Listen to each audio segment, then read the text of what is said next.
that people who, maybe through bad circumstances or bad choices were in a really high-risk position became homeless as a result of the recession, sort of increasing magnification as it went down that scale.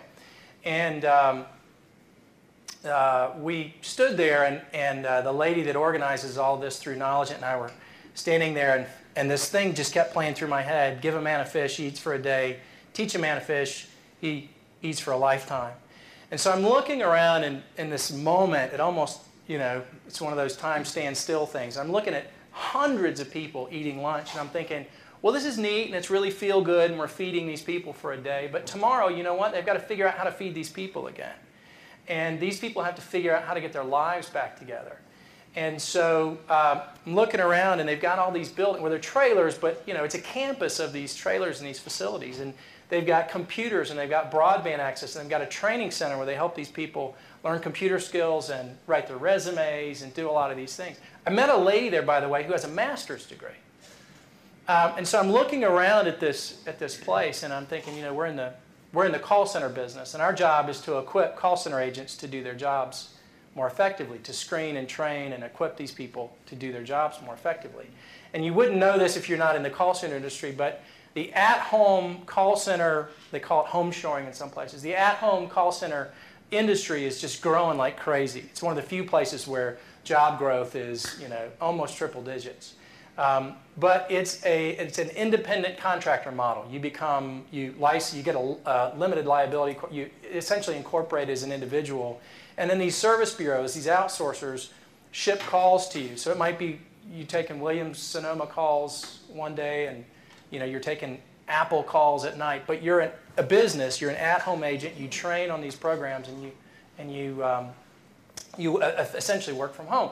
So we all put our heads together and figured out that we've got computers that we can equip one or two of these buildings to build out a call center for the residents, the 65 residents that live there that qualify, that might pass this screen.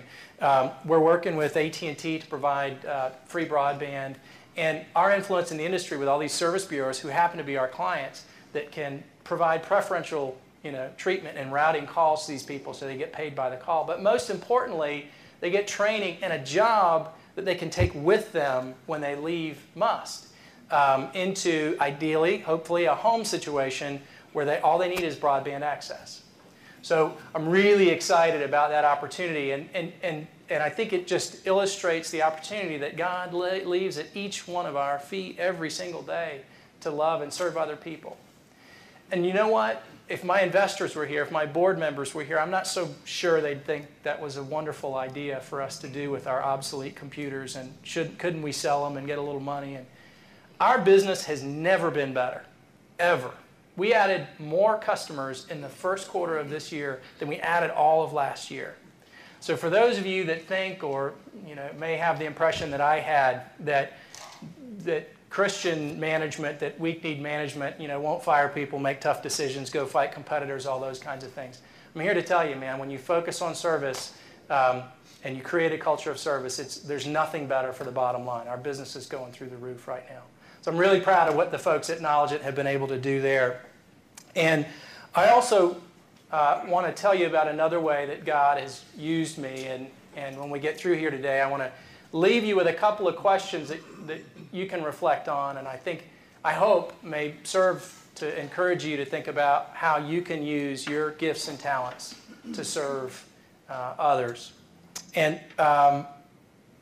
it was mentioned earlier that I've got a book coming out called Get Well Soon. I really, really hoped, I thought it would be really great to have that prop here today say, here's this new book.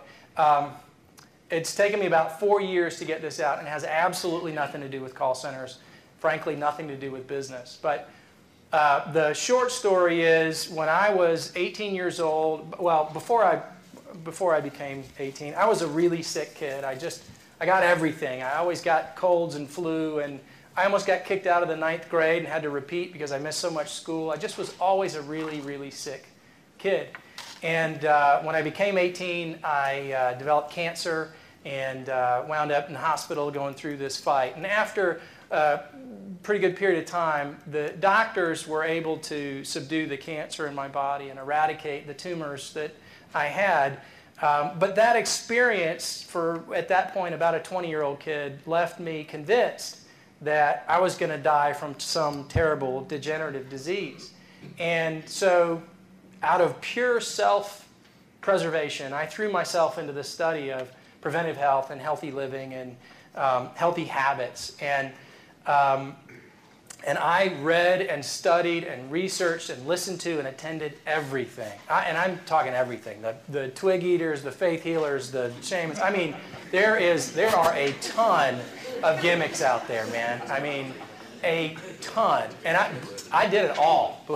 There's not any of this weird stuff I didn't try, just because I really felt like I was really motivated by fear. I really felt like I was going to die from it. So I studied all this stuff, and I tried it. I would try it and see what worked and what didn't work. And over time, I had developed a set of habits through trial and error and through reading all this stuff and comparing what was consistent across all these things that I read, and throwing out the stuff that was trash. And really over the course of 15 or 18 years, had developed a set of habits that I follow every single day to the best of my ability. Meatballs are not in that, by the way, for those of you who had those meatballs back. They were good, though. Cheating is on the list of things. But I had developed this set of habits that had gotten me completely healthy. And there was one point where I had gone almost 5 years without getting any kind of cold, flu. My wife was so sick of hearing about that, by the way. But I hadn't gotten anything. I have gotten sick since then. I guess it's inevitable. But I got myself completely well, and I concluded after going through this whole thing that I was probably destined to share this information in some way, that God called me to share this information, and that quite possibly it was what I call the truth about health, and because there are so many gimmicks out there. So I started writing this book about 4 years ago. I had no idea where it was going. And it's concluded with a book called Get Well Soon, The 8 Habits of Healthy People. And I had hoped, as I said, to have a copy here today for you, Mark. But it is available, and I've started this community to create a platform to share the truth about health called habitsofhealth.com. That is up. It's out there. And I'm really excited about what the future holds for that business. But the point here today is that God has really shown me that work really is the opportunity to serve. And I can't even begin to describe to you how fulfilling it is to be able to do that, to be in a position to be able to do that. And frankly, how good it is for business. I believe God made us all for a servant purpose. And life's greatest mystery is figuring out what that servant purpose is. And life's greatest joy is living that servant purpose. And for those of you that are living on that servant purpose, you know exactly what I'm talking about. The joy that living according to the principles of the universe, living in harmony with the way God designed the world, the joy that brings into your life is just incredible. So I'm going to leave you with 3 questions that I hope will in some way maybe nudge you to think about if you're living consistent with the purpose and the gifts and the experiences that God's given you to live with. And I hope you'll write them down, or if you've got a great memory like I don't have, maybe you'll remember them. If you've got a business card or whatever, write them down. And leave it next to your sink where you get ready in the morning, or take it with you to your quiet time. And I really have thought about these questions, and I feel like for the people that I know that are living their lives on purpose, these questions would have prompted them down the path that they're on.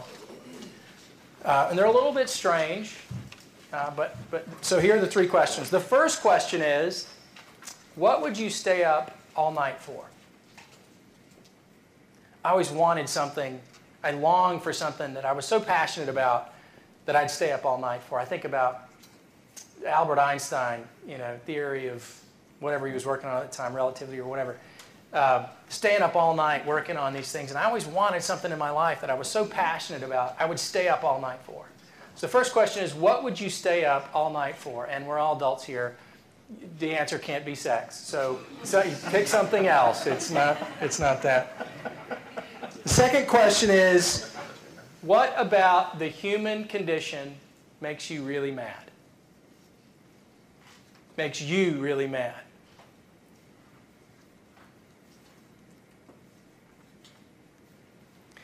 And then the third question, and this one's going to take some reflection. You really have to be honest with yourself on this one. What are you known for? What are you known for? And so if you can really answer those three questions honestly, I think you'll find you'll be pretty close to the place God wants you to be. But those are three questions I'll leave you with. And I guess my message for today is just to ask you to remember that God put us here to serve, and workplace ministry is not any more complicated than that. I think we have a tendency to overcomplicate it. God put us here to serve. We all have gifts and experiences and opportunities to serve other people. And just encourage you to have the joy in doing that. Thank you very much.